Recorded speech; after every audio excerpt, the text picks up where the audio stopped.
네, 여러분 안녕하십니까?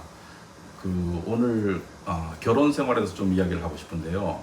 결혼을 해서 사는 사람들 중에서 결혼이 주는 기쁨도 있겠지만은 결혼하고 난 다음에 육아라든지 경제 문제라든지 여러 가지로 힘든 가정들도 많이 있습니다. 그런데 오늘은 특별히 드러내놓고 말은 잘 할 수 없겠지만은 과거가 있는 배우자 때문에 힘들어하는 그런 가정들이 꽤 있다고 생각합니다. 왜냐하면 요즘에는 그 성적으로 굉장히 활발한 시대라 가지고 예를 들어서 뭐 혼전 순결 같은 걸 이야기하는 걸 좀 이상하게 생각하고 또 혼전 동거가 개인의 취향이나 또 선택의 영역으로 여겨지기 때문에 이런 문화 속에서 크리스천들도 과거의 연애 관계 속에서 성적으로 무너지고 또 선을 넘어서 일탈로 빠지는 경우가 상당히 많은 것 같아요. 이제 그런 상태에서 이제 결혼을 한 경우에 사실 그 배우자가 그것을 알게 되는 경우도 많이 있고 또 그런 것 때문에 또 서로 부부간에 좀 힘든 상황을 겪는 그런 가정들이 꽤 있는 것 같습니다. 이 어떤 경우에는 믿음이 생기기 전에, 그러니까 이제 그리스도인이 되기 전에 그런 일탈이 발생한 경우도 있지만은 믿음이 있다고 해가지고 결혼 전에 연애 관계에서 성적으로 일탈하는 것이 발생하지 않는다, 그런 보장은 없겠죠. 그런 일들이 사실 많이 일어나는 것이 요즘의 현 세태라고 생각합니다. 그런데 이 과거의 이 배우자의 일탈 또는 쌍방의 모두의 일탈이 현재의 결혼 생활에 영향을 미칠 수 있습니다. 부정적으로 또 힘들게 영향을 미칠 수 있는데, 근데 아이러니하게도 이 배우자 중에 한쪽만 과거가 있을 경우에 과거가 있는 배우자보다 과거가 없는 배우자가 사실 더 상처를 받는 경우가 흔하게 있어요. 가끔씩 예를 들자면 배우자의 과거를 상상 속에서 떠올리면서 현재 상대방을 향한 신뢰가 흔들리거나 심지어 불쑥불쑥 미운 마음이 솟아오르기도 하고 그런 것이 상당히 힘든 상황을 만들기도 합니다. 그래서 평소에는 잘 지내다가도 어떤 그 배우자의 말이나 행동 속에서 그 과거가 건드려질 때, 그 아픈 기억이 건드려질 때 또다시 감정적인 소용돌이에 빠지는 경우가 흔하게 발생하고 있는 것 같습니다. 그리고 또 그 과거에 대한 그 아픔의 그런 상처만이 아니고 또 미래에 대한 불안도 동시에 겪는 경우가 있습니다. 예를 들어서 이 배우자가 과거가 있는 경우 그 과거가 또 재현되면 어떡할까? 이 사람을 믿고 결혼 생활을 해나가는 것이 과연 가능할까, 안전할까, 이런 불안과 불신에 사로잡힌 경우도 상당히 많이 있습니다. 왜냐하면 과거에 무너진 사람이 또 무너졌던 사람이 여러 번 무너졌던 경우에는 또다시 무너지지 않을까. 그래서 불안감에 사로잡힐 때가 있는데, 과연 우리 그리스도인들은 이런 상황에 대해서 어떻게 대처를 해야 되나, 하나님께서는 어떻게 이 상황을 우리가 바라보기를 원하시고 대처하기를 원하시나, 오늘은 이 부분에 대해서 좀 살펴보려고 합니다. 먼저 성경 속에서 예수님께서는 이 도덕적으로 특별히 성적인 영역에서 실패를 한 사람들을 향해서 어떻게 말씀하셨는가. 여러분, 예수님께서는 그 사역 가운데 이 도덕적으로 성적으로 실패한 여러 명의 사람들을 만나셨죠. 예를 들어서 우물가의 여인 같은 경우는 남편이 여러 명 있었고 예수님 만날 당시에도 부도덕한 동거 상태에 있었던 것으로 추정이 됩니다. 그러니까 과거만 있었을 것이 아니라 현재도 사실은 도덕적으로 불합리한 그런 상황 가운데 있는 여인을 만났었고요. 또 창녀도 예수님께서 여러 번 만나셨고요. 그 다음에 요한복음 8장에 보면은 간음하다가 붙잡혀가지고 돌로 유대인들이 쳐 죽이려고 했었죠. 그 여인도 예수님께서 만나셨어요.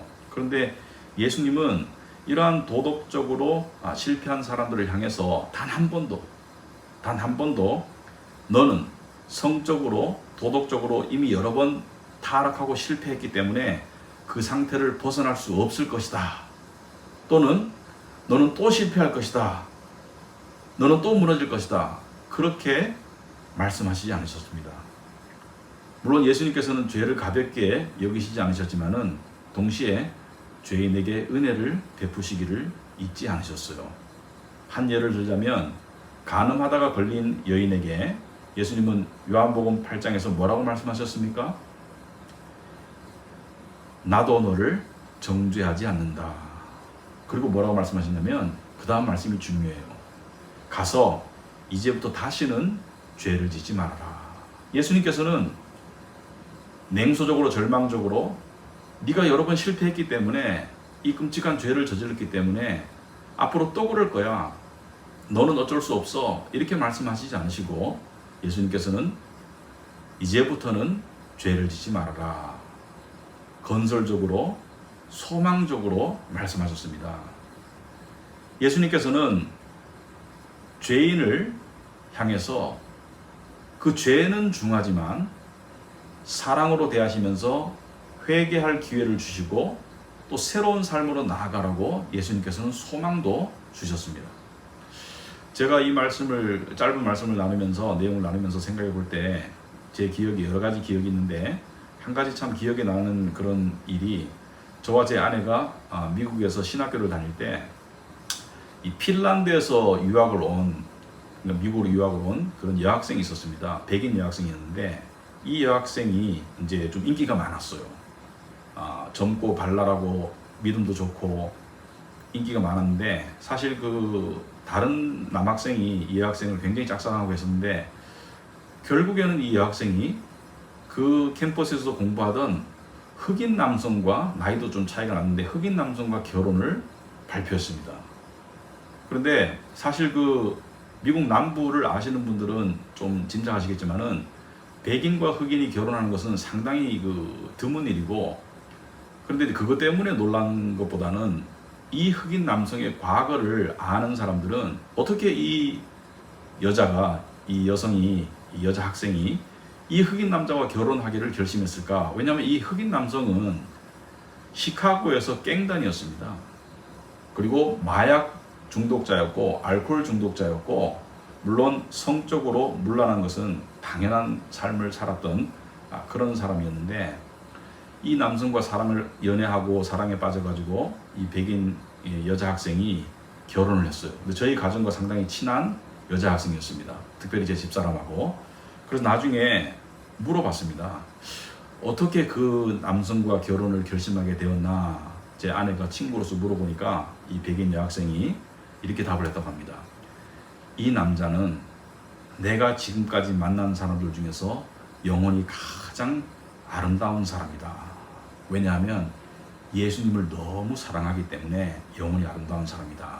그래서 결혼을 결심하게 되었다고 합니다.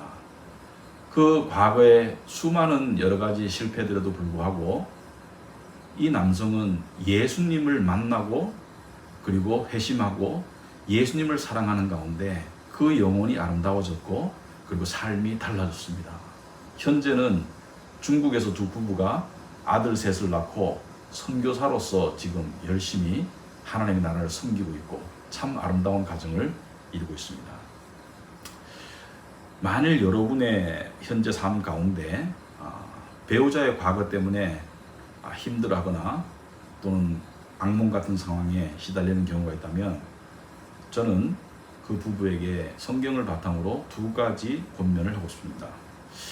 먼저 과거에 실패한 배우자, 도덕적으로 일탈했던 그런 과거를 가지고 있는 배우자에게는 현재의 결혼을 하나님이 주신 은혜로 여기기 바랍니다. 과거의 잘못을 뉘우치고 또 용서를 베푸신 하나님, 그것을 넘어서서 현재의 하나님께서 주신 배우자를 사랑하고 더 사랑하고 또 아름다운 부부관계, 가정관계를 이루기 위해서 하나님의 용서의 은혜를 늘 기억하고 또 소망을 주신 하나님을 중심으로 살아갈 수 있기 바랍니다. 무슨 말이냐? 성경은 절대로 우리에게 낙관적인 낙심하거나 절망하거나 그리고 이 미래에 대한 소망을 버리도록 하지 않습니다. 빌립보서 3장 13절에 보시면 이런 말씀이 있습니다. 형제들아, 나는 아직 내가 잡은 줄로 여기지 아니하고 오직 한 일, 즉 뒤에 있는 것은 잊어버리고 앞에 있는 것을 잡으려고 표대를 향하여 그리스도 예수 안에서 하나님이 부르신 부름의 상을 위하여 달려간다. 물론 이 정확한 뜻은 천국을 향해 달려간다는 것이지만 부부 관계, 결혼 생활에 적용해 볼 때 과거의 도덕적인 실패, 그 과거의 그 아픔, 잘못, 이것을 떨쳐버리고 현재의 부부 관계를, 가정을 정말 하나님이 원하시는 은혜의 가정으로 만들어 가도록 달려가라고 이야기하고 있습니다. 하지만 이 길이 항상 쉽지는 않을 것입니다. 뭐냐면 자기도 모르게 나오는 말이나 행동 속에서 또는 오해 속에서 배우자는 상처를 받을 때가 있고 또 아픔으로 자신을 손가락질할 때도 있을 것입니다. 그럴 때 하나님의 용서의 은혜를 새롭게 깨달으며 다시 회개하고 또 다시 소망을 붙잡는 믿음으로 배우자를 향해서 신실하게 살아가야 됩니다. 사실 이런 일들은 한 번의 사과로 쉽게 넘어가지 않습니다. 특별히 그 귀책 배우자가 남성일 경우 여성에게는 상처가 되고 그 상처가 한 번의 사과로 깔끔하게 정리되는 것은 거의 불가능합니다. 하지만 지속적으로 회개와 또 믿음의 그리고 헌신의 모습을 배우자가 보여줄 때 시간이 지남에 따라서 그 상처가 아물고 거기에 새살이 돋아날 수 있을 것이다. 둘째로 과거가 있는 배우자 때문에 힘든 배우자, 나는 잘못이 없는데 상대방의 과거 때문에 힘든 배우자에게 저는 이렇게 말하고 싶습니다. 사실 스스로가 피해자라고 생각하고 그리고 상대가 문득문득 미워질 때가 있겠지만 힘들겠지만 이런 조언을 드리고 싶습니다. 죄라는 것을 볼 때 성적인 죄만이 죄의 전부는 아닙니다. 우리가 알다시피 10계명에서 성적인 죄에 대해서 다룬 부분은 7계명, 간음하지 말라는 그것이 분명히 있지만 10계명의 다른 계명들은 수많은 종류의 다른 죄들을 이야기하고 있습니다. 그것은 무슨 뜻이냐면은 비록 내가 성적으로는 넘어지지 않았다 하더라도 나 또한 죄인임을 생각하고 나 또한 다른 부분에서 죄를 지었고 하나님의 용서의 은혜를 입었다는 것을 생각하고 그 용서를, 내가 받은 용서를 배우자에게 적용하고 베풀려는 노력을 하는 것이 중요합니다. 그래서 배우자가 더 나은 사람이 되도록 기도해주고 또 하나님이 원하시는 방향으로 서로가 함께 나아갈 수 있도록 해주자. 여러분, 간음하다가 잡힌 여인에게 돌을 던지려던 수많은 유대인들을 향해서 주님께서 하신 말씀은 무엇이었죠? 이렇게 말씀하셨습니다. 너희 중에 죄 없는 자가 먼저 돌로 치라. 이렇게 말씀하셨습니다. 그 말씀은 성적인 죄만이 죄가 아니고 모두가 죄인임을 이야기하고 있습니다. 그래서 상대방의 죄가 물론 아프겠지만 자신도 죄인임을 생각하고 모두가 죄인임을 생각하고 그리스도께서 베푸신 용서를 서로에게 적용하는 것이 중요하다. 그래서 사실 과거가 없는 부부가 만났다 하더라도 죄로부터 완전히 자유로울 수는 없습니다. 완전히 막아지는 것은 아니에요. 예를 들어서 과거가 없는 사람이 만났더라도 성적인 일탈이 발생하지 않는다고 보장할 수는 없습니다. 무슨 말이냐면은 과거가 있던 없던 간에 부부는 늘 하나님을 중심으로, 주님을 중심으로 서로를 바라보고 서로를 세워나가는 그런 건강한 성경적인 삼각관계를 만들어야 합니다. 주님을 중심으로 서로가 서로를 바라보는, 주님을 먼저 바라보고 서로를 바라보는 그러한 관계를 형성할 때 그 관계 속에 희망이 있다고 생각합니다. 이런 부분에서 마지막으로 이 말씀을 드리고 싶습니다. 예수님께서는 우리에게 용서와 구원의 은혜를 베푸셨는데 하나님께서는 예수님의 족보를 통해서 우리에게 많은 은혜의 메시지를 던지고 있다고 생각합니다. 여러분, 예수님의 족보에 보면 사실 도덕적으로 훌륭하거나 완벽한 사람은 거의 없습니다. 알려진 내용만으로 봤을 때 이런 사람도 예수님의 족보에 들어가고 구원의 반열에 오를 수 있을까? 예를 들자면 유다는 야곱의 12 아들 중에 하나였던 유다는 다말이라는 며느리와의 관계에서 정말 상상할 수 없는 도덕적인 실패죠. 며느리와의 관계에서 자식을 낳았습니다.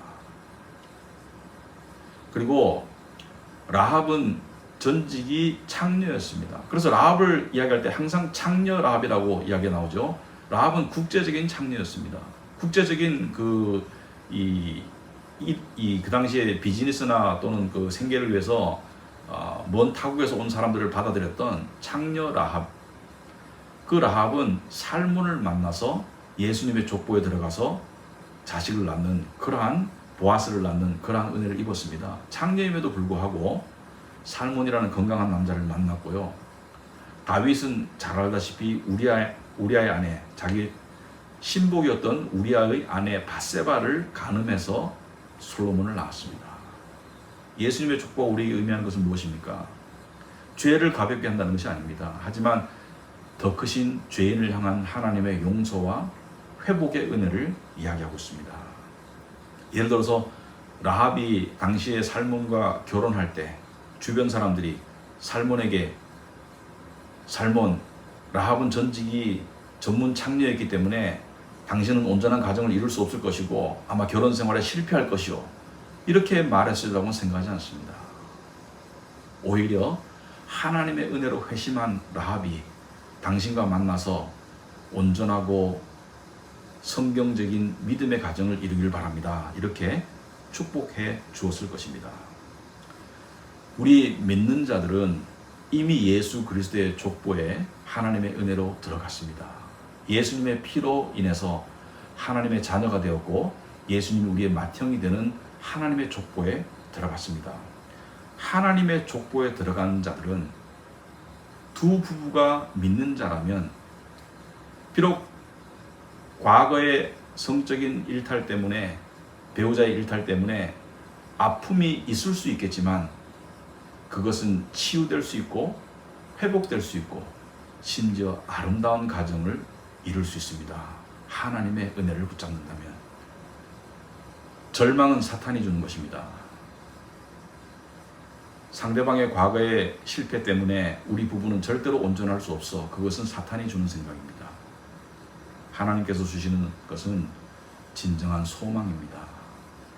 우리 같은 죄인이라도 하나님을 붙잡으면 우리는 온전한 그리스도의 가정을 이룰 수 있다. 그리고 이루어야 합니다. 그래서 그 복의 생수가, 복의 그 우물이 자녀들에게 연결되어야 합니다. 그것이 우리에게 주어진 사명이라고 생각합니다. 그래서 가정 속에서 특별히 배우자의 잘못 때문에 힘들어하는 가정이 있다면 하나님의 음성에 귀 기울이시고 서로가 서로의 본분을 하면서 노력하는 가운데 소망의 하나님을 붙잡고 아름다운 가정 이루시기를 진심으로 축원합니다. 감사합니다.